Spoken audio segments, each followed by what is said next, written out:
Hi, ഞാൻ doctor Juhi Das, Q&B health കെയറിലെ homeopathic ഫിസിഷ്യനാണ്. നമുക്കറിയാം, നമ്മുടെ ശരീരത്തിലെ ഏറ്റവും പ്രധാനപ്പെട്ട ഒരു അവയവമാണ് ലിവർ. അത് ഒരുപാട് ഫങ്ഷൻസ് നമ്മളെ ബോഡിയിൽ ചെയ്യുന്നുണ്ട്. അതിലൊരു ഫങ്ഷൻ അല്ല, അതിൻ്റെ ഒരു മെയിൻ ഫാക്ടർ എന്ന് പറഞ്ഞു കഴിഞ്ഞാൽ അതിന് റീജനറേഷൻ കപ്പാസിറ്റി ഉണ്ട്. ബിക്കോസ് അതിൻ്റെ ഒരു ചെറിയ പോർഷൻ ഉണ്ടെങ്കിലും അതിന് ഗ്രോ ചെയ്യാനുള്ള ഒരു കപ്പാസിറ്റി ഉണ്ട്. അതേപോലെ തന്നെ എന്തൊരു ഇൻഫെക്ഷൻ വന്നു കഴിഞ്ഞാലും ബോഡീനെ ഒന്നും ഇൻഫെക്ഷൻ കയറാതിരിക്കാൻ അല്ലെങ്കിൽ കൂടുതൽ സിവിയർ ആവാതിരിക്കാൻ ഈ ഒരു ലിവർ സഹായിക്കുന്നതാണ്. അതോടൊപ്പം തന്നെയാണ് നമ്മളെ ദഹനമൊക്കെ ഒന്ന് ഇമ്പ്രൂവ് ചെയ്യുക അല്ലെങ്കിൽ പ്രോപ്പർ ആയിട്ടുള്ള ഡൈജഷനൊക്കെ ഇമ്പ്രൂവ് ചെയ്യാൻ സഹായിക്കുന്നതും ഈ ലിവർ ചെയ്യുന്നുണ്ട്. അതായത് ലിവറിൻ്റെ അകത്ത് ബൈലിൻ്റെ പ്രൊഡക്ഷൻ്റെ സഹായത്തോടെയാണ് ഇത് ചെയ്യുന്നത്. ഈ ഒരു ലിവർ അല്ലെങ്കിൽ ലിവറിന് ഇതുകൂടാതെ തന്നെ ഡീടോക്സിഫിക്കേഷൻ കപ്പാസിറ്റി ഉണ്ട്. ഡീടോക്സിഫിക്കേഷൻ എന്ന് പറഞ്ഞു കഴിഞ്ഞാൽ നമ്മൾ എന്തെങ്കിലും ഫുഡ് കഴിക്കുമ്പോൾ ചിലപ്പോൾ അതിൻ്റെ അകത്ത് കുറേ ടോക്സിൻസോ അല്ലെങ്കിൽ കെമിക്കൽസോ ഒക്കെ ഇൻവോൾവ് ആയിട്ടുണ്ടാവും അല്ലെങ്കിൽ ഇൻക്ലൂഡ് ചെയ്തിട്ടുണ്ടാവും. അപ്പോൾ ആ ടോക്സിൻസിനെയൊക്കെ റിമൂവ് ചെയ്തിട്ട് അല്ലെങ്കിൽ ഡീടോക്സിഫൈ ചെയ്യാനുള്ളൊരു കപ്പാസിറ്റി ഈ ലിവറിനുണ്ട്. അപ്പം ഇത്രയും ഫങ്ഷൻസ് അല്ലെങ്കിൽ ഇത്തരം ഫങ്ഷൻസ് ആണ് നമ്മുടെ ബോഡിയിൽ ലിവർ ചെയ്യുന്നത്. അപ്പം ഈ ലിവറിന് പല രീതിയിലുള്ള അസുഖങ്ങൾ ബാധിക്കാം. അതായത് ഫാറ്റി ലിവർ പോലത്തെ അസുഖങ്ങൾ, ലിവർ സിറോസിസ് അല്ലെങ്കിൽ പോർട്ടൽ ഹൈപ്പർ ടെൻഷൻസ്, അല്ലെങ്കിൽ വൈറൽ ഇൻഫെക്ഷൻസ് ആയിട്ടുള്ള ഹെപ്പറ്റൈറ്റിസ്, അങ്ങനെ പല രീതിയിലുള്ള അസുഖങ്ങൾ ബാധിക്കാം. അതൊരു സ്റ്റേജ് കഴിഞ്ഞ് കഴിഞ്ഞാൽ അല്ലെങ്കിൽ കുറച്ചുകൂടി സിവിയർ സ്റ്റേജിൽ എത്തുമ്പോഴാണ് ആ ലിവറിന് അല്ലെങ്കിൽ ആ ഒരു ഫങ്ഷനിങ് ഇംപ്രോപ്പർ ആവുന്നത്. ആ ഇംപ്രോപ്പർ ആവുമ്പോൾ പല രീതിയിലുള്ള ലക്ഷണങ്ങളാണ് നമ്മുടെ ബോഡിയിൽ കാണിച്ചു തരിക. അപ്പം ഈ ഒരു ലിവറിനെ പ്രോപ്പർ ആക്കാൻ വേണ്ടിയിട്ട് നമ്മൾ എന്ത് ചെയ്യണം? നല്ല രീതിയിലുള്ള ഫുഡ് ഐറ്റംസ് നമ്മളെ ഭക്ഷണത്തിൽ ഉൾപ്പെടുത്തണം, അല്ലെങ്കിൽ നല്ല രീതിയിലുള്ള വ്യായാമങ്ങൾ നമ്മളെ ലൈഫ് സ്റ്റൈൽ അല്ലെങ്കിൽ നമ്മളെ ലൈഫിൽ ഉൾപ്പെടുത്തണം.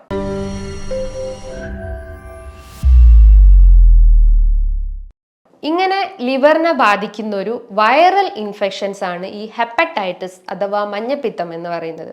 നമ്മൾ റീസെൻ്റ് ആയിട്ട് ഒരു ലാസ്റ്റ് 2 വീക്കിൽ നമ്മൾ പത്രങ്ങളിലും അല്ലെങ്കിൽ ടി വിയിലൊക്കെ കണ്ടിട്ടുണ്ട്, 2 പേര് മലപ്പുറത്ത് ഹെപ്പറ്റൈറ്റിസ് ബാധിച്ച് മരിച്ചു എന്ന്. അപ്പം ഈ ഒരു ഹെപ്പറ്റൈറ്റിസ് എന്ന് പറഞ്ഞു കഴിഞ്ഞാൽ എന്താ? നമ്മളെ ലിവറിന് ബാധിക്കുന്ന ഒരു viral infection. Hepatitis means liver, itis means something inflammation. അതായത് ലിവറിന് ബാധിക്കുന്ന ഒരു നീർക്കെട്ടാണ്. അത് വൈറൽ ഇൻഫെക്ഷൻ പ്ലസ് ഒരു ഇൻഫ്ലമേഷനും കൂടിയാണ്.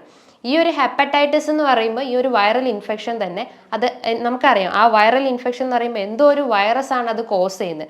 ഈ hepatitis A, B, C, D, E, G അങ്ങനെ പല ടൈപ്സ് തന്നെ ഉണ്ട്. ഹെപ്പറ്റൈറ്റിസ് എ എന്ന് പറയുന്നതാണ് ഈ ഒരു മഞ്ഞപ്പിത്തം അല്ലെങ്കിൽ വൈറൽ ഇൻഫെക്ഷൻ, അതായത് വൈറൽ ഇൻഫെക്ഷൻ ഓഫ് ലിവർ എന്ന് പറയുന്നത്. ഈ ഒരു ഹെപ്പറ്റൈറ്റിസ് എ എന്ന് പറയുന്നത് അതിൻ്റെ ഒരു പ്രധാന സോഴ്സ് അല്ലെങ്കിൽ അത് വരാനുള്ള ഒരു കാരണം എന്ന് പറഞ്ഞു കഴിഞ്ഞാൽ നമ്മളെ ഈ ലൈഫ് സ്റ്റൈലിൽ, അതായത് നമ്മൾ യൂസ് ചെയ്യുന്ന മലിനമായിട്ടുള്ള എന്തെങ്കിലും ഫുഡ് ഐറ്റംസ് അല്ലെങ്കിൽ മലിനമായിട്ടുള്ള ഭക്ഷണങ്ങളോ അല്ലെങ്കിൽ വെള്ളമൊക്കെ നമ്മൾ കുടിക്കുകയാണെങ്കിൽ അത് നമ്മളെ ബോഡിയിൽ ലിവറിനെ ഇൻഫ്ലെയിം ആക്കാനുള്ള ഒരു ചാൻസസ് ഉണ്ട്. അതായത് വൈറസ്, അതായത് RNA പോലത്തെ വൈറസ് ആണ് ഈ ഒരു ലിവറിനെ ഇൻഫ്ലെയിം ആക്കുന്നത്. അപ്പോൾ അത് പല രീതിയിലുള്ള ലക്ഷണങ്ങളാണ് നമ്മളെ ബോഡിയിൽ കാണിച്ചു തരുന്നത്.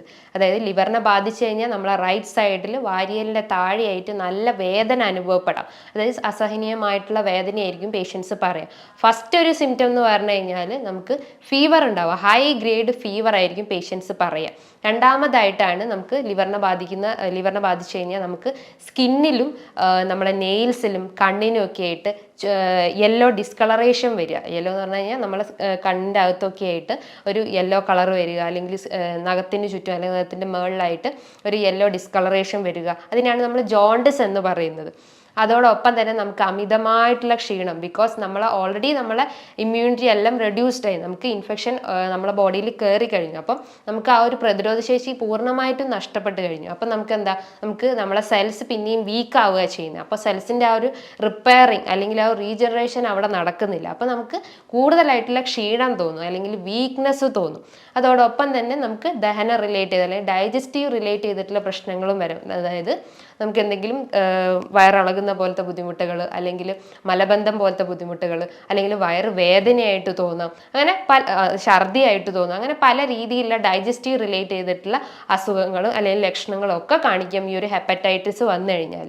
ഇത് കൂടാതെ തന്നെ നമുക്ക് തലവേദന അനുഭവപ്പെടാം. അതായത് ശക്തമായിട്ടുള്ള തലവേദന നമുക്ക് ഒരു ഫ്രണ്ടൽ റീജിയണിൽ തന്നെയായിരിക്കും ഏറ്റവും കൂടുതൽ പേഷ്യൻസ് പറയുക വേദന അനുഭവപ്പെടുന്നത്. അതായത് നമുക്ക് ഈ ഒരു നെറ്റിയിൽ ഒരു ഫ്രണ്ടൽ റീജിയണിലാണ് ഏറ്റവും കൂടുതൽ വേദന പറയുന്നത്. അതോടൊപ്പം തന്നെ നമുക്ക് അമിതമായിട്ടുള്ള ബോഡി പെയിൻ എന്ന് പറഞ്ഞാൽ എല്ലാ ജോയിൻസിനെയും എഫക്ട് ചെയ്യും. അതായത് ചെറിയ ചെറിയ ജോയിൻസ് മുതൽ വലിയ ജോയിൻസിനൊക്കെ എഫക്ട് ചെയ്യുന്ന രീതിയിലുള്ള ബോഡി പെയിൻ വരാം. അല്ലെങ്കിൽ നമുക്ക് വെയിറ്റ് കുറയാം എന്ന് പറഞ്ഞു കഴിഞ്ഞാൽ നമുക്ക് ഫുഡൊന്നും കഴിക്കാൻ പറ്റില്ല. ബിക്കോസ് നമുക്ക് അപ്പറ്റൈറ്റ് അവിടെ റെഡ്യൂസ്ഡ് ആണ്. ബിക്കോസ് അവിടെ എൻസൈംസ് ഒന്നും പ്രൊഡ്യൂസ് ചെയ്യുന്നില്ല. ഡൈജഷൻ പ്രോപ്പർ ആക്കുന്ന രീതിയിലുള്ള എൻസൈംസ് ഒന്നും ലിവർ പ്രൊഡ്യൂസ് ചെയ്യുന്നില്ല.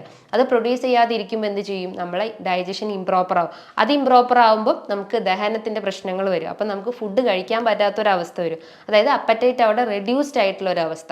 അത് വരുമ്പോൾ എന്താ, നമുക്ക് യൂഷ്വലി വെയിറ്റ് കുറയും. ബിക്കോസ് നമ്മൾ ഫുഡ് ഒന്നും കഴിക്കുന്നില്ല. ഫുഡ് കഴിച്ചാലേ നമുക്ക് അത്രയും എനർജി നമ്മുടെ ബോഡിയിൽ കയറുള്ളൂ. അത് കഴിക്കാതിരിക്കുമ്പോൾ നമുക്ക് വെയിറ്റ് ലോസ് ഉണ്ടാവും. അതായത് വെയിറ്റ് കുറയുന്ന ഒരു അവസ്ഥ വരുന്നു. അതേപോലെ തന്നെയാണ് നമുക്ക് കിതപ്പ് വരും, ഇടയ്ക്കിടയ്ക്ക് കിതപ്പ് വരുന്നു. അതേപോലെ ഫീവർ, അതായത് പനിയോടൊപ്പം തന്നെ നമുക്ക് ഷിവറിങ് വരാം. രാത്രിയൊക്കെ ഭയങ്കര ഇങ്ങനെ വിറയൽ പോലത്തെ ലക്ഷണങ്ങളൊക്കെ കാണിക്കാം. പിന്നെ അതോടൊപ്പം തന്നെ ക്ഷീണം തോന്നും. അങ്ങനെ പല രീതിയിൽ സിംറ്റംസ് കാണിക്കാം. ഇനീഷ്യലി നമുക്ക് ഫീവർ ആയിട്ടൊരു സിംറ്റം പറയാം, പിന്നെ ബോഡി പെയിൻ പറയാം, ഷിവറിങ് പറയാം, ഈ ഒരു വേദനയും പറയാം. അതിന് ശേഷമാണ് ഒരു സ്റ്റേജ് എത്തിക്കഴിഞ്ഞാലാണ് ഈ ഒരു ഡിസ്കളറേഷൻ കാണിക്കുന്നത്. ഡിസ്കളറേഷൻ എന്ന് പറഞ്ഞാൽ യെല്ലോയിഷ് ഡിസ്കളറേഷൻ നമ്മളെ കണ്ണിനും നഖങ്ങൾക്കും സ്കിന്നിനും എല്ലാത്തിലും ചില ഏരിയാസിലും ഒക്കെ ഈ ഒരു ഡിസ്കളറേഷൻ കാണിക്കുന്നത്. അപ്പം ഇനീഷ്യലി ഈ ഒരു സിംറ്റംസ് കണ്ടു കഴിഞ്ഞാൽ നമ്മൾ എത്രയും പെട്ടെന്ന് തന്നെ ഒരു ഡോക്ടറെ കൺസൾട്ട് ചെയ്യണം. ഒരു സെൽഫ് മെഡിക്കേഷൻ ഒരിക്കലും ഒരു അസുഖത്തിന് നമ്മൾ ചെയ്യാൻ പാടില്ല. ബിക്കോസ് പല ആളുകളും പല രീതിയിലുള്ള ടാബ്ലറ്റ്സ്, അതായത് ഡോളോ അല്ലെങ്കിൽ പാരസെറ്റമോൾ പോലത്തെ ടാബ്ലറ്റ്സ് ഒക്കെ ഒരു ഫീവർ വന്നു കഴിഞ്ഞാൽ ഹൈ ഡോസിൽ അല്ലെങ്കിൽ 500 mg ഒക്കെ എടുത്ത് കഴിക്കുന്നത് കണ്ടിട്ടുണ്ട്. അത് നമ്മൾ ആ ഒരു സിംറ്റംസ് റെഡ്യൂസ് ചെയ്യാൻ വേണ്ടിയിട്ട് അപ്പോൾ എടുത്ത് കഴിക്കും. പിന്നെ അത് ത്രൂ ഔട്ട് നമ്മളെ ബോഡിയിൽ അതിൻ്റെ ആ ഒരു ആഫ്റ്റർ എഫക്റ്റ് ഉണ്ടാവും. അതായത് മൈഗ്രെയിൻ ഒക്കെ വന്നു കഴിഞ്ഞാൽ അല്ലെങ്കിൽ ഒരു വേദന വന്നു കഴിഞ്ഞാൽ പല ആളുകളും ചെയ്യുന്ന ആ വേദന ശമിപ്പിക്കുക, അല്ലെങ്കിൽ ഡിസ്മെനോറിയ അല്ലെങ്കിൽ മെൻസ്ട്രൽ ക്രാംസ് ഒക്കെ വരുമ്പം പലരും ആ വേദന ശമിപ്പിക്കാൻ വേണ്ടിയിട്ട് ടാബ്ലറ്റ്സ് ഒക്കെ എടുത്ത് കഴിക്കാറുണ്ട്. അല്ലെങ്കിൽ ഡോളോ പോലത്തെ ടാബ്ലറ്റ്സ് ഒക്കെ പെയിൻ കില്ലേഴ്സ് ഒക്കെ കഴിക്കാറുണ്ട്. ഈ പെയിൻ കില്ലേഴ്സ് ഒക്കെ കഴിച്ച് അപ്പോഴൊരു ടെമ്പററി റിലീഫ് നമുക്ക് ഉണ്ടാവും. ആ ടെമ്പററി റിലീഫ് കഴിഞ്ഞ് കഴിഞ്ഞാൽ അതിൻ്റെ ടോക്സിൻസ് അല്ലെങ്കിൽ അതിൻ്റെ ഒരു സൈഡ് എഫക്റ്റ് ബോഡിയിൽ ലൈഫ് ലോങ് ആയിട്ട് നിലനിൽക്കും. അത് നമ്മളെ ബോഡിയിൽ പല ചേഞ്ചസും ഉണ്ടാക്കാൻ ചാൻസസ് ഉണ്ട്. നമുക്ക് ജോയിന്റ് റിലേറ്റ് ചെയ്ത അസുഖങ്ങൾ വരാം, സ്കിൻ റിലേറ്റ് ചെയ്തിട്ടുള്ള അസുഖങ്ങൾ വരാം, പ്രധാനമായിട്ടും ഗട്ട് റിലേറ്റ് ഡൈജസ്റ്റീവ് റിലേറ്റ് ചെയ്തിട്ടുള്ള അസുഖങ്ങളൊക്കെ വരാം. അപ്പോൾ ഒരു സെൽഫ് മെഡിക്കേഷൻസ് ഒരിക്കലും ചെയ്യാൻ പാടില്ല. അപ്പം നമ്മൾ എന്താ ചെയ്യേണ്ടത്? നമ്മൾ ഒരു ഡോക്ടറെ കൺസൾട്ട് ചെയ്തിട്ട് ഇന്നതൊക്കെയാണ് നമ്മളെ സിംറ്റംസ് അല്ലെങ്കിൽ ഇന്നതൊക്കെയാണ് നമ്മളെ ലക്ഷണങ്ങൾ, ഇത്ര ദിവസമായി തുടങ്ങിയിട്ട് എന്നൊക്കെ ഡോക്ടറോട് പ്രോപ്പറായിട്ട് നമ്മൾ പറഞ്ഞു കൊടുക്കുക. അപ്പോൾ ഡോക്ടർ അതിൻ്റെതായ രീതിയിലുള്ള ഒരു മെഡിസിൻസും അല്ലെങ്കിൽ ഒരു ടെസ്റ്റൊക്കെ ഫോർവേഡ് ചെയ്യുന്നതാണ്. ഈ ഒരു ഹെപ്പറ്റൈറ്റിസ് വന്നു കഴിഞ്ഞാൽ അല്ലെങ്കിൽ ലിവറിനെ ബാധിച്ച ഈ ഒരു അസുഖം വന്നു കഴിഞ്ഞാൽ ആ ഒരു രോഗി ആദ്യം തന്നെ ഒരു ബ്ലഡ് ടെസ്റ്റ് ആണ് ചെയ്യേണ്ടത്. ബ്ലഡ് ടെസ്റ്റ് എന്ന് പറയുമ്പോൾ serum bilirubin test. Serum bilirubin നമുക്കറിയാം. സെറം ബിലിറൂബിൻ എന്ന് പറഞ്ഞു കഴിഞ്ഞാൽ നമ്മളെ ബോഡിയിൽ RBCയിൽ നിന്നുണ്ടാവുന്ന ഒരു വേസ്റ്റ് പ്രൊഡക്റ്റാണ് ഈ ബിലിറൂബിൻ. ഈ ബിലിറൂബിൻ ഈ ഒരു ഹെപ്പറ്റൈറ്റിസ് വന്നു കഴിഞ്ഞാൽ നല്ല ഹൈ ആവാനുള്ളൊരു ചാൻസസ് വളരെ കൂടുതലാണ്. ബിക്കോസ് അത് നോർമൽ റേഞ്ച് എന്ന് പറയുമ്പോൾ ഒരു 0.1 മുതൽ 1.2 മില്ലിഗ്രാം ആണ് അതിൻ്റെ ഒരു വാല്യൂ പറയുന്നത്. അപ്പം ഒരു 2 മില്ലിഗ്രാം ആയിരിക്കും ഈ ഒരു ഹെപ്പറ്റൈറ്റിസ് പേഷ്യൻസിൽ കാണപ്പെടുന്നത്. അപ്പോൾ ഒരു സെറം ബിലിറൂബിൻ ടെസ്റ്റ് ചെയ്ത് കഴിഞ്ഞാൽ എത്രത്തോളം നമ്മുടെ ലിവർ ഫങ്ഷനിങ് ആണ് അല്ലെങ്കിൽ ലിവറിൻ്റെ ആ ഒരു ലിവർ ഫങ്ഷനിങ് ആണോ എന്നൊക്കെ അറിയാൻ പറ്റും. അതേപോലെ തന്നെയാണ് മറ്റൊരു ബ്ലഡ് ടെസ്റ്റാണ് liver function test. Liver function ടെസ്റ്റിൻ്റെ അകത്ത് വരുന്നതാണ് SGOTയും SGPTയും. സെറം ഗ്ലൂട്ടാമേറ്റ് ഓക്സാലോ ട്രാൻസമിനേസും SGPT എന്ന് പറഞ്ഞു കഴിഞ്ഞാൽ സെറം ഗ്ലൂട്ടാമേറ്റ് പൈറുവേറ്റ് ട്രാൻസമിനേസും. ട്രാൻസമിനേസ് എന്ന് പറയുമ്പോൾ ഇത് രണ്ടും എൻസൈംസ് ആണ്. നമ്മളെ ലിവർ സെക്രീറ്റ് ചെയ്യുന്ന ഒരു എൻസൈംസ് ആണ്. അപ്പോൾ അവിടെ എന്താ, ലിവറിൻ്റെ ഫങ്ഷനിങ് ഇംപ്രോപ്പർ ആകുമ്പോൾ ഈ എൻസൈംസ് ഒക്കെ ഹൈ ആവാനുള്ള ഒരു ചാൻസസ് ഉണ്ട്. നോർമലി ഒരു SGOT SGPTൻ്റെ വാല്യൂ നോക്കുമ്പോൾ ഒരു 45-50 റേഞ്ചിലാണ് ഈ ഒരു നോർമൽ വാല്യൂസ് പറയുന്നത്. പക്ഷേ ലിവർ അവിടെ ഇൻഫെക്റ്റഡ് ആയതുകൊണ്ട് അല്ലെങ്കിൽ ലിവറിന് അവിടെ ഒരു ഇൻഫെക്ഷൻ ബാധിച്ചു ഇരിക്കുന്നത് കൊണ്ട് അല്ലെങ്കിൽ ഇൻഫ്ലമേഷൻ ബാധിച്ചുകൊണ്ട് ആ ഒരു എൻസൈംസ് ഒന്നും ഇംപ്രോപ്പർ ആവില്ല. അപ്പോൾ അത് ഹൈ ആവാനുള്ള ഒരു ചാൻസസ് ഉണ്ട്. ഹൈ എന്ന് പറഞ്ഞു കഴിഞ്ഞാൽ ആ ഒരു ബ്ലഡ് റിപ്പോർട്ട് എടുത്തു കഴിഞ്ഞാൽ നമുക്കറിയാം SGOT SGPTൻ്റെ വാല്യൂ ഒരു 1000 എബവ് അല്ലെങ്കിൽ 1000-നേക്കാട്ടും കൂടുതലാവാനുള്ള ഒരു ചാൻസസ് വളരെ കൂടുതലാണ്. അപ്പം നമ്മൾ ഒരിക്കലും ഈ ഒരു ഹെപ്പറ്റൈറ്റിസ് വന്നു കഴിഞ്ഞാൽ ഒരു സെൽഫ് മെഡിക്കേഷൻ ചെയ്യാൻ പാടില്ല. ഈ ഒരു ബ്ലഡ് ടെസ്റ്റ് ചെയ്തിട്ട് അതിന് പ്രോപ്പർ ആയിട്ടുള്ള ഒരു ട്രീറ്റ്മെന്റ് എന്തായാലും നമ്മൾ എടുക്കേണ്ടതാണ്. ഈ ഒരു ഹെപ്പറ്റൈറ്റിസ് തന്നെ പല രീതിയിൽ തന്നെ ഉണ്ട്. അതായത് hepatitis A, B, C, D, E അങ്ങനെ പല ടൈപ്സ് തന്നെ ഉണ്ട്. ഹെപ്പറ്റൈറ്റിസ് A and E എന്ന് പറയുമ്പോൾ ഒരു അക്യൂട്ട് ഇൻഫെക്ഷൻസ് ആണ്. അക്യൂട്ട് എന്ന് പറയുമ്പോൾ എന്താ, ഒരു ഷോർട്ട് ഡ്യൂറേഷനിൽ വന്ന് നമ്മൾ എഫക്ട് ചെയ്ത് പോകുന്ന ഒരു ഇൻഫെക്ഷൻ ആണ് അക്യൂട്ട് ഇൻഫെക്ഷൻ എന്ന് പറയുന്നത്. അത് നമുക്കൊരു പ്രോപ്പർ മെഡിസിൻസ് അല്ലെങ്കിൽ പ്രോപ്പർ കൺസൾട്ടേഷനിലൂടെ നമുക്ക് മാറ്റിയെടുക്കാവുന്നതാണ്. ബിക്കോസ് അതിനൊരു ഷോർട്ട് ഡ്യൂറേഷൻ ആണ് അവിടെ വന്നിട്ടുള്ളത്. അത് അധികം സിവിയർ ആയിട്ടുള്ള ഒരു ഇൻഫെക്ഷൻസ് ഒന്നും നമ്മുടെ ബോഡിയിൽ ഉണ്ടാക്കുന്നില്ല. അതേപോലെ തന്നെയാണ് ഹെപ്പറ്റൈറ്റിസ് ബി. ഹെപ്പറ്റൈറ്റിസ് ബി എന്ന് പറഞ്ഞു കഴിഞ്ഞാൽ ഒരു സെക്ഷലി ട്രാൻസ്മിറ്റഡ് ഡിസീസ് ആണ്. Hepatitis B and C. Sexually transmitted disease എന്ന് പറഞ്ഞാൽ നമ്മൾ സെക്ഷൽ ഇന്റർകോഴ്സ് ചെയ്യുമ്പോൾ അല്ലെങ്കിൽ അൺപ്രൊട്ടക്റ്റഡ് ആയിട്ടുള്ള സെക്ഷൽ ഇന്റർകോഴ്സ് ഒക്കെ ചെയ്യുമ്പോഴും ഈ ഒരു ഇൻഫെക്ഷൻ രൂപപ്പെടാനുള്ള ഒരു ചാൻസസ് ഉണ്ട്. അപ്പം ഈ ഒരു ഇൻഫെക്ഷൻ അല്ലെങ്കിൽ ഹെപ്പറ്റൈറ്റിസ് എന്ത് ഇൻഫെക്ഷൻ ആയാലും ഹെപ്പറ്റൈറ്റിസ് ഈ ഒരു വൈറൽ ഇൻഫെക്ഷൻസ് A&C അല്ലെങ്കിൽ A, C, D, E ഈ ഒരു ഇൻഫെക്ഷൻസ് ഒക്കെ അല്ലെങ്കിൽ ഈ ഒരു ഹെപ്പറ്റൈറ്റിസ് A എന്ന് പറഞ്ഞ ഈ ഒരു ഇൻഫെക്ഷൻസ് വരുന്നതിൻ്റെ സോഴ്സസ് ഞാൻ പ്രധാനമായിട്ട് ഞാൻ പറഞ്ഞു. നമ്മൾ അൺഹൈജീനിക് ആയിട്ടുള്ള ഫുഡും അല്ലെങ്കിൽ അൺഹൈജീനിക് ആയിട്ടുള്ള എന്തെങ്കിലും ഡ്രിങ്ക്സ് ഒക്കെ കഴിക്കുമ്പോഴാണ് ഈ ഒരു അസുഖം രൂപപ്പെടുന്നത്. അപ്പോൾ നമ്മൾ എന്താ ചെയ്യേണ്ടത്, അപ്പോൾ പ്രോപ്പർ ആയിട്ടുള്ള ഒരു ഹൈജീൻ അവിടെ മെയിൻറ്റെയിൻ ചെയ്യുക. ഈ ഒരു ചൂട് സീസൺ ആകുമ്പം യൂഷ്വലി നമ്മൾ എല്ലാവരും പുറത്തുനിന്നൊക്കെ നല്ല രീതിയിൽ വെള്ളമൊക്കെ വാങ്ങി കുടിക്കാറുണ്ട്. ബിക്കോസ് നമ്മളെ ബോഡി അത്രയും ഡീഹൈഡ്രേറ്റ് ആയിക്കൊണ്ടിരിക്കുക. അപ്പോൾ നമ്മൾ എന്ത് ചെയ്യും, പുറത്തുനിന്ന് വെള്ളമൊക്കെ വാങ്ങി കുടിക്കും. അപ്പോൾ അത് ഹൈജീനിക് ആവാനുള്ള ഒരു ചാൻസ്, അൺഹൈജീനിക് ആവാനുള്ള ചാൻസസ് വളരെ കൂടുതലാണ്. അപ്പോൾ ആ ഒരു അൺഹൈജീനിക് കണ്ടീഷൻസിലൂടെ നമ്മൾ കടന്നു പോയി കഴിഞ്ഞാൽ ഇത്തരം വൈറൽ ഇൻഫെക്ഷൻസ് ഒക്കെ വരാനുള്ള ചാൻസസ് വളരെ കൂടുതലാണ്. അപ്പോൾ നമ്മൾ എപ്പോഴും എന്ത് കാര്യം ചെയ്യുമ്പോൾ അല്ലെങ്കിൽ എന്തൊരു ഫുഡ് കഴിക്കുമ്പോൾ നമ്മൾ ശ്രദ്ധിച്ച് കഴിക്കുക. അതേപോലെ തന്നെയാണ് ഈ ഫ്രൈഡ് ഫുഡ് ഐറ്റംസ്. അതായത് നമ്മൾ പുറത്തുനിന്നൊക്കെ നന്നായിട്ട് പിസ്സ അല്ലെങ്കിൽ ബർഗർ അല്ലെങ്കിൽ ഷവർമ പോലത്തെ അൺകുക്ക്ഡ് ആയിട്ടുള്ള കുറേ ഫുഡ് ഐറ്റംസ് ഒക്കെ കഴിക്കുമ്പോൾ അതുമൂലം നമുക്ക് ഫുഡ് പോയ്സണിങ് ഒക്കെ വരാനുള്ള ചാൻസസ് വളരെ കൂടുതലാണ്. ഈ ഒരു ചൂട് സീസൺ ആയതുകൊണ്ട് തന്നെ പല രീതിയിലുള്ള വൈറൽ ഇൻഫെക്ഷൻസ് ഒക്കെ നമ്മളെ അഫക്റ്റ് ചെയ്യാനുള്ള ഒരു ചാൻസസ് വളരെ കൂടുതലാണ്. അപ്പോൾ അത് കൺട്രോൾ ചെയ്യാൻ വേണ്ടിയിട്ട് നമ്മൾ സെൽഫായിട്ടുള്ള ഒരു പ്രോപ്പർ ചാനലിലൂടെ പാസ് ചെയ്യുക എന്ന് വെച്ചാൽ സെൽഫായിട്ടുള്ള രീതിയിലുള്ള ഒരു ഹെൽത്തി ഫുഡ് സ്റ്റൈൽ അല്ലെങ്കിൽ ഹെൽത്തി ഹൈജീനിക് ആയിട്ടുള്ള കാര്യങ്ങൾ ചെയ്യാൻ ശ്രമിക്കുക.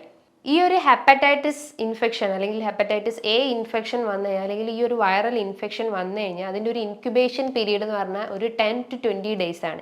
ഈ ഒരു ഡേയ്സിൻ്റെ ഉള്ളിൽ തന്നെ ആ ഒരു വ്യക്തിയിൽ ലക്ഷണങ്ങൾ കാണിച്ചു തുടങ്ങും. ലക്ഷണങ്ങൾ ഞാൻ നേരത്തെ നിങ്ങൾക്ക് പറഞ്ഞു തന്നിട്ടുണ്ട്. പ്രധാനമായിട്ടുള്ള ലക്ഷണങ്ങൾ ഫീവർ അല്ലെങ്കിൽ ജോയിൻറ്റ് പെയിന്, കൈകാലുകളിലൊക്കെ സ്വെല്ലിങ് ഉണ്ടാവുക, നമ്മുടെ ശരീരത്തിൽ സ്കിന്നിലും അല്ലെങ്കിൽ തൊലിപ്പുറത്തും അല്ലെങ്കിൽ നെയിൽസിലും ഒക്കെ ആയിട്ട് യെല്ലോയിഷ് ഡിസ്കളറേഷൻ ഉണ്ടാവുക, ഡൈജസ്റ്റീവ് റിലേറ്റ് ചെയ്തിട്ടുള്ള വൊമിറ്റിങ്, ഡയേറിയ അല്ലെങ്കിൽ നോസിയ പോലത്തെ ബുദ്ധിമുട്ടുകൾ, വിശപ്പില്ലാത്ത അവസ്ഥകൾ, അങ്ങനെ പല രീതിയിലുള്ള സിംറ്റംസ് ഒക്കെ കാണിക്കാം. അപ്പം ഈ ഒരു സിംറ്റംസ് ഒക്കെ കാണിക്കുമ്പം തന്നെ നമ്മൾ ശ്രദ്ധിക്കണം, നമ്മളെ ബോഡിയിൽ എന്തോ ഒരു ഇൻഫെക്ഷൻ വന്നിട്ടുണ്ട്. ആ ഇൻഫെക്ഷൻ വരാനുള്ള കാരണം പല രീതിയിലാവാം. അപ്പോൾ ആ ഒരു സോഴ്സ് നമ്മൾ കണ്ടെത്തിയിട്ട് അത് നമ്മൾ ക്ലിയർ ചെയ്യാൻ ശ്രമിക്കുക, അല്ലെങ്കിൽ ആ ഒരു പ്രോപ്പർ മെഡിക്കേഷൻസ് സ്റ്റാർട്ട് ചെയ്യാൻ ശ്രമിക്കുക. ഈ ഒരു ഹെപ്പറ്റൈറ്റിസ് വന്നു കഴിഞ്ഞാൽ ഇന്ന് വാക്സിൻസ് അവൈലബിൾ ആണ്. ഹെപ്പറ്റൈറ്റിസ് A വാക്സിൻസ് ഇന്ന് അവൈലബിൾ ആണ്. അതൊരു 6 month ഡ്യൂറേഷനിലൊക്കെയാണ് എടുക്കേണ്ടത്. അതായത് ഹെപ്പറ്റൈറ്റിസ് B അല്ലെങ്കിൽ C പോലത്തെ ഇൻഫെക്ഷൻസ് ഒക്കെ വന്നു കഴിഞ്ഞാൽ ഇതിനും വാക്സിൻസ് ഇന്ന് അവൈലബിൾ ആണ്. അപ്പം ഈ ഒരു ഇൻഫെക്ഷൻ അല്ലെങ്കിൽ ഹെപ്പറ്റൈറ്റിസ് പോലത്തെ ഇൻഫെക്ഷൻസ് വന്നു കഴിഞ്ഞാൽ നമ്മൾ ഡയറ്റിൽ, അതായത് ഒരു അക്യൂട്ട് ഇൻഫെക്ഷൻസ് ആണ്, അപ്പം നമ്മൾ ആ ഒരു ടൈമിൽ നമ്മൾ ഫോളോ ചെയ്യേണ്ട കുറച്ച് ഡയറ്റ് എന്ന് പറഞ്ഞു കഴിഞ്ഞാൽ ഹൈജീനിക് ആയിട്ടുള്ള ഫുഡ് ഐറ്റംസ് കഴിക്കുക. ഹൈജീനിക് എന്ന് പറയുമ്പോൾ നന്നായിട്ട് കുക്ക് ചെയ്തിട്ട് നന്നായി വാഷ് ഔട്ട് ചെയ്തിട്ടുള്ള ഫുഡ് ഐറ്റംസ് കഴിക്കാൻ ശ്രമിക്കുക. ഒരു പ്രോപ്പർ സ്ലീപ്പ് മെയിൻറ്റെയിൻ ചെയ്യാൻ ശ്രമിക്കുക. നല്ല പോലെ വെള്ളം കുടിക്കാൻ ശ്രമിക്കുക. അതായത് തിളപ്പിച്ചാറിയ വെള്ളം മാത്രം കുടിക്കാൻ ശ്രമിക്കുക. അതായത് ഫ്രിഡ്ജിൽ നിന്ന് എടുത്ത് ഡയറക്റ്റ്ലി നമ്മൾ ഒരിക്കലും നമ്മളെ ഫുഡ് ഐറ്റംസ് കഴിക്കാതിരിക്കുക. ബിക്കോസ് അതിൻ്റെ അകത്ത് ഒരുപാട് ബാക്ടീരിയാസ് ഒക്കെ അടങ്ങിയിട്ടുണ്ടാവും. അതേപോലെ തന്നെ പുറത്തു നിന്നുള്ള ഫുഡ് ഐറ്റംസ് കഴിവതും ഒഴിവാക്കാൻ ശ്രമിക്കുക. അതായത് fried food items, junk food, fast food, pizza, burger, അങ്ങനത്തെ എന്ത് ഫ്രൈഡ് ഫുഡ് ഐറ്റംസ് ആയാലും അത് ഒഴിവാക്കാൻ ശ്രമിക്കുക. ഇപ്പം നമ്മൾ ചിക്കനും ഫിഷും ഒക്കെ കഴിക്കുകയാണെങ്കിൽ തന്നെ നമ്മൾ ഈ അസുഖം മാത്രമല്ല മറ്റെന്ത് അസുഖമായാലും നമ്മൾ ഫ്രൈഡ് ഐറ്റംസിന് പകരം അത് നന്നായിട്ട് ബോയിൽ ചെയ്യാൻ ശ്രമിക്കുക. നല്ല രീതിയിൽ ഉറങ്ങാൻ ശ്രമിക്കുക. അതേപോലെ നല്ല രീതിയിലുള്ള വർക്കൗട്ട് ചെയ്യുക. ഇതേപോലെ നമ്മൾ ഒഴിവാക്കേണ്ട ഒരു കാര്യമാണ് സാൾട്ട്. അമിതമായിട്ടുള്ള സാൾട്ടിൻ്റെ ഉപയോഗം ഉണ്ടെങ്കിൽ അത് ഒഴിവാക്കാൻ ശ്രമിക്കുക. അതേപോലെ തന്നെ നല്ല രീതിയിൽ ഫ്രൂട്ട്സ് കഴിക്കുക. അതായത് നമ്മളെ ബോഡി ഹൈഡ്രേറ്റ് ആവാൻ വേണ്ടിയിട്ട് നല്ല രീതിയിൽ ഫ്രൂട്ട്സ് നമുക്ക് കഴിക്കാവുന്നതാണ്. ഇത് നമുക്ക് കുറച്ച് നമ്മൾ ആ ഒരു വീക്ക്നെസ് അല്ലെങ്കിൽ ഒരു പ്രതിരോധ ശേഷിയൊക്കെ ഒന്ന് വർദ്ധിപ്പിക്കുകയും ചെയ്യുന്നു. അപ്പോൾ ഈ ഒരു പാറ്റേൺ അല്ലെങ്കിൽ ഈ ഒരു ഡയറ്റ് നമുക്ക് ഫോളോ ചെയ്ത് കഴിഞ്ഞാൽ ഈ ഒരു അക്യൂട്ട് ഇൻഫെക്ഷൻസ് അല്ലെങ്കിൽ ഇത്തരം വൈറൽ ഇൻഫെക്ഷൻസ് ഒക്കെ നമുക്ക് കൺട്രോൾ ചെയ്യാൻ പറ്റും. Because prevention is better than cure എന്ന് നമ്മൾ പഠിച്ചു കേട്ടിട്ടുണ്ട്. അപ്പോൾ നമുക്ക് അസുഖം വന്നു കഴിഞ്ഞിട്ട് ചികിത്സിക്കുന്നതിനായിട്ട് ഭേദം നമ്മളത് വരാതിരിക്കാൻ വേണ്ടിയിട്ട് കൺട്രോൾ ചെയ്യാൻ നോക്കുക. അതായത് നമുക്ക് പ്രോപ്പറായിട്ടുള്ള ഈ ഒരു ഡയറ്റ് അല്ലെങ്കിൽ പ്രോപ്പറായിട്ടുള്ള ഒരു ഹെൽത്തി ഫുഡ് സ്റ്റൈൽ മെയിൻറ്റെയിൻ ചെയ്ത് കഴിഞ്ഞാൽ ഈ ഒരു ഹെപ്പറ്റൈറ്റിസ് വന്നു കഴിഞ്ഞാൽ നമുക്ക് കൺട്രോൾ ചെയ്യാൻ പറ്റും. ഇതാണ് ഈ ലിവറിനെ ബാധിക്കുന്ന ഒരു വൈറൽ ഇൻഫെക്ഷൻ, അതായത് ഹെപ്പറ്റൈറ്റിസ്. ഈ ലിവറിനെ തന്നെ പല രീതിയിലുള്ള അസുഖങ്ങൾ ബാധിക്കുക. ഫാറ്റി ലിവർ, ഫൈബ്രോസിസ്, അല്ലെങ്കിൽ സിറോസിസ് അസുഖങ്ങൾ, അങ്ങനെ പല രീതിയിലുള്ള അസുഖങ്ങൾ ബാധിക്കാം. ഈ ഒരു ലിവറിനെ ഇത് ബാധിച്ചു കഴിഞ്ഞാൽ പല രീതിയിലുള്ള ലക്ഷണങ്ങളാണ് നമ്മളെ ശരീരം കാണിച്ചു തരുന്നത്. ലിവർ എന്ന് പറയുമ്പോൾ ഏറ്റവും കൂടുതൽ ഫങ്ഷനിങ് നടത്തുന്നതാണ് ഈ ലിവർ ചെയ്യുന്നത്. അപ്പം ഈ ഒരു ലിവറിൽ ഇംപ്രോപ്പറായി അല്ലെങ്കിൽ ആ ഒരു ഫംഗ്ഷൻ ഇംപ്രോപ്പറായി കഴിഞ്ഞ് കഴിഞ്ഞാൽ എല്ലാ മെറ്റബോളിസവും ഇംപ്രോപ്പറാവും. അതായത് നമ്മളെ ബയലിൻ്റെ പ്രൊഡക്ഷൻ തെറ്റും, അല്ലെങ്കിൽ ഡൈജഷൻ ഇംപ്രോപ്പറാവും, അല്ലെങ്കിൽ എക്സ്ക്രീഷൻ ഇംപ്രോപ്പറാവും, അങ്ങനെ സ്കിൻ റിലേറ്റ് ചെയ്തിട്ടുള്ള അസുഖങ്ങൾ വരാം. അങ്ങനെ പല രീതിയിലുള്ള ഒരു ഒരു ഒരു ചെയിനിലേക്കുള്ള, അതായത് പല ചെയിനിലേക്ക് ഒരു മെയിൻ സോഴ്സ് എന്ന് പറഞ്ഞു കഴിഞ്ഞാൽ ഈ ഒരു ലിവറാണ്. അപ്പം ലിവറിനെ നമ്മൾ എപ്പോഴും ഹെൽത്തി ആക്കാൻ ശ്രമിക്കുക, അല്ലെങ്കിൽ ലിവറിൻ്റെ ഫംഗ്ഷൻ എപ്പോഴും ഹെൽത്തി ആക്കാൻ ശ്രമിക്കുക. ബിക്കോസ് നമ്മളെ ബോഡിയിൽ ഏറ്റവും കൂടുതൽ ഫങ്ഷൻസ് നടത്തുന്നത് ഈ ഒരു ലിവറാണ്. അപ്പോൾ ഇതിനെന്തായാലും നമ്മൾ പ്രോപ്പർ രീതിയിലുള്ള ഒരു എന്താ പറയുക, നല്ല രീതിയിലുള്ള ഒരു ഡയറ്റ് അതിനെ മെയിൻറ്റെയിൻ ചെയ്ത് കഴിഞ്ഞാൽ ഇത്തരം അസുഖങ്ങൾക്കൊക്കെ കൺട്രോൾ ചെയ്യാൻ പറ്റും. ഈ ഒരു ലിവറിന് അസുഖം ബാധിച്ചു കഴിഞ്ഞാൽ ഈ വൈറൽ ഇൻഫെക്ഷൻസ് കൂടാതെ തന്നെ നമ്മൾ സ്കിന്നിലും പല രീതിയിലുള്ള ലക്ഷണങ്ങൾ കാണിക്കുക. അതായത് വൈറൽ ഇൻഫെക്ഷൻസ് അല്ലാതെ ഫാറ്റി ലിവർ പോലത്തെ അല്ലെങ്കിൽ സിറോസിസ് പോലത്തെ അസുഖങ്ങൾക്കൊക്കെ പല രീതിയിലുള്ള ലക്ഷണങ്ങൾ.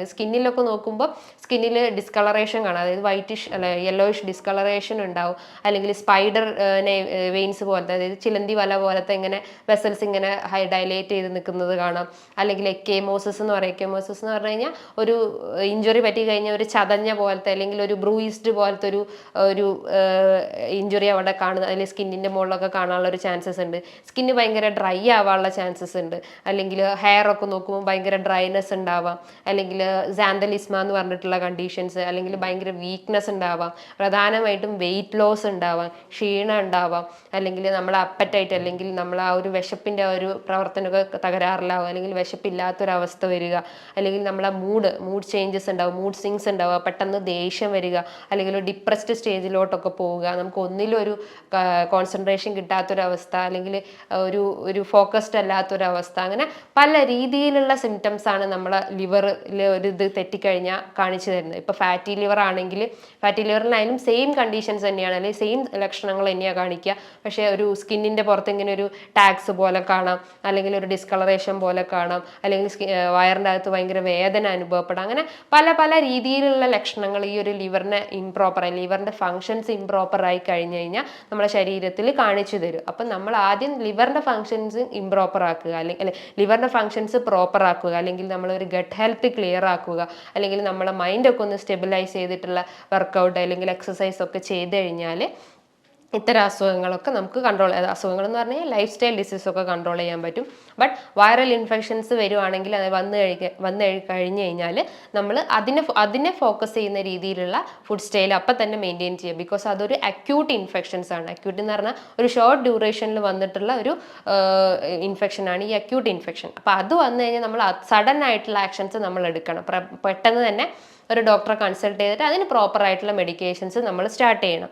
അതേപോലെ തന്നെ നല്ല രീതിയിലുള്ള ഉറക്കം മെയിൻറ്റെയിൻ ചെയ്യുക. ഉറക്കം എന്ന് പറഞ്ഞാൽ എല്ലാ അസുഖത്തിൻ്റെ ഒരു അടിസ്ഥാന ഘടകമാണ്. നമ്മൾ ഉറങ്ങിയിട്ടില്ലേ നമ്മളെ മൈൻഡ് ആകെ ഡിസ്റ്റർബ്ഡ് ആവും, ഗട്ട് ക്ലിയർ ആവില്ല, അല്ലെങ്കിൽ ദഹന സംബന്ധമായിട്ടുള്ള രോഗങ്ങൾ ഉണ്ടാക്കുക. അങ്ങനെ പല രീതിയിലുള്ള സിംറ്റംസ് നമുക്ക് ഇംപ്രോപ്പർ സ്ലീപ്പ് ആയി കഴിഞ്ഞാൽ വരാനുള്ളൊരു ചാൻസസ് ഉണ്ട്. ബിക്കോസ് ആ ഒരു സ്ലീപ്പിൻ്റെ ടൈമിലാണ് നമ്മളെ ബോഡിയിൽ പല മെറ്റബോളിക് ആക്ടിവിറ്റി നടക്കുന്നത്. അല്ലെങ്കിൽ നമുക്കറിയാം ഒരു കമ്പ്യൂട്ടർ ഫങ്ഷനിങ് പോലെ നമ്മളെ ബോഡിയിൽ ഡാറ്റ ഒക്കെ ക്ലിയർ ചെയ്യുന്നത്, അല്ലെങ്കിൽ ഇംപ്രോപ്പർ ആയിട്ടുള്ള കാര്യങ്ങളൊക്കെ, അല്ലെങ്കിൽ നമുക്ക് ആവശ്യമില്ലാത്ത സാധനങ്ങളൊക്കെ ക്ലിയർ ചെയ്യുന്നത് ഈ ഒരു സ്ലീപ്പിംഗ് പീരീഡിലാണ്. അത് ഇംപ്രോപ്പർ ആയി കഴിഞ്ഞ് കഴിഞ്ഞാൽ എന്താ, ആ ഒരു ഫങ്ഷനിങ് തന്നെ ഇംപ്രോപ്പർ ആവും. അത് ഫങ്ഷനിങ് ഇംപ്രോപ്പർ ആയി കഴിഞ്ഞാൽ പല ലക്ഷണങ്ങളും നമ്മളെ ബോഡിയിൽ കാണിക്കും. അങ്ങനെ ആ ലക്ഷണങ്ങൾ കാണിച്ചു കഴിഞ്ഞാലാണ് നമ്മൾ എന്ത് ചെയ്യും, ഡോക്ടറെ പോയി കാണിക്കും, മെഡിറ്റേഷൻസ് സ്റ്റാർട്ട് ചെയ്യും. ആ മെഡിക്കേഷൻസ് എടുത്തു കഴിഞ്ഞാൽ അത് റിലേറ്റ് ചെയ്തിട്ടുള്ള പല ലൈഫ് സ്റ്റൈൽ ഡിസീസ് അല്ലെങ്കിൽ മറ്റ് പല അസുഖങ്ങളൊക്കെ രൂപപ്പെടാനുള്ള ചാൻസസ്. അപ്പോൾ നമ്മൾ എന്ത് ചെയ്യും, ഒരു പ്രോപ്പർ ആയിട്ടുള്ള ഒരു ഉറക്കം അല്ലെങ്കിൽ ഒരു സ്ലീപ്പ്, ഒരു 7 to 8 hours നമ്മളത് മെയിൻറ്റെയിൻ ചെയ്യാൻ ശ്രമിക്കുക. അതോടൊപ്പം തന്നെ നല്ല രീതിയിലുള്ള ഒരു ഡയറ്റ്, നല്ല രീതിയിലുള്ള ഒരു എക്സസൈസ്, മെഡിറ്റേഷൻസ് നമ്മൾ ഒരു തേർഡ് പേഴ്സൺ അല്ലെങ്കിൽ ഒരു തേർഡ് പാർട്ടി ആയിട്ട് നമ്മൾ കണ്ടാൽ മതി. പ്രധാനമായിട്ട് നമ്മൾ ഫോക്കസ് ചെയ്യേണ്ട ഏതൊരു അസുഖമായാലും നമ്മൾ ഡയറ്റ് ഫോക്കസ് ചെയ്യുക, എക്സസൈസ് ഫോക്കസ് ചെയ്യുക. തേർഡ് വൺ ആയിട്ടാണ് നമ്മൾ ഈ ഒരു മെഡിസിൻസിനെ കാണുന്നത്. ബിക്കോസ് ആ മെഡിസിൻസ് എന്ന് പറഞ്ഞാൽ ഒരു താൽക്കാലിക ശമനം മാത്രമാണ്. നമുക്ക് ഡയറ്റ് എടുത്തു കഴിഞ്ഞാൽ അല്ലെങ്കിൽ നമ്മളൊരു എക്സസൈസ് ചെയ്ത് കഴിഞ്ഞാൽ ചിലപ്പോൾ മാറാവുന്ന അസുഖങ്ങളെ നമുക്ക് ഉണ്ടാവുള്ളൂ. അപ്പോൾ നമ്മൾ അതിന് പകരം നമ്മൾ കൂടുതലായിട്ട് മെഡിസിൻസ് എടുത്തിട്ട് നമ്മളെ ബോഡീനെ ഒന്നുകൂടി വീക്കാക്കാൻ ശ്രമിക്കുകയാണ്. അപ്പോൾ നമ്മൾ എന്ത് ചെയ്യണം, നല്ല രീതിയിലുള്ള ഒരു ഡയറ്റ് ഫോളോ ചെയ്യാൻ ശ്രമിക്കുക, അല്ലെങ്കിൽ നല്ലൊരു എക്സസൈസ് ഫോളോ ചെയ്യാൻ ശ്രമിക്കുക. അപ്പം ഇങ്ങനെ എന്തെങ്കിലും ബുദ്ധിമുട്ടുകളോ അല്ലെങ്കിൽ ഇങ്ങനത്തെ ഒരു ലക്ഷണങ്ങളോ അല്ലെങ്കിൽ ഇങ്ങനത്തെ വൈറൽ ഇൻഫെക്ഷൻസ് ഒക്കെ കണ്ടു കഴിഞ്ഞാൽ നമ്മൾ ഒരിക്കലും അതിനെ നിസ്സാരമായി കാണരുത്. ഒരു ഫീവറൊക്കെ വന്നു കഴിഞ്ഞാൽ നമ്മൾ സെൽഫ് മെഡിക്കേഷൻ പാടില്ല, ഞാൻ തുടക്കത്തിലേ പറഞ്ഞു. അപ്പോൾ അതിനൊരു പ്രോപ്പർ ആയിട്ടുള്ള ഒരു ട്രീറ്റ്മെൻറ്റ് നമ്മൾ അപ്പം തന്നെ അക്യൂട്ടായിട്ട് തന്നെ നമ്മൾ സ്റ്റാർട്ട് ചെയ്യണം. ബിക്കോസ് അത് സിവിയർ ആയി കഴിഞ്ഞ് കഴിഞ്ഞാൽ നമ്മുടെ ബോഡിയിൽ പല കോംപ്ലിക്കേഷൻസിലേക്കൊക്കെ അത് ലീഡ് ചെയ്യാനുള്ളൊരു ചാൻസസ് ഉണ്ട്. അപ്പോൾ അത് പ്രിവെൻറ്റ് ചെയ്യാൻ വേണ്ടിയിട്ട് നമ്മൾ എപ്പോഴും ഒരു അലേർട്ട് ആവുന്ന രീതിയിലുള്ള കാര്യങ്ങൾ നമ്മൾ എപ്പോഴും ചെയ്തുകൊണ്ടിരിക്കുക.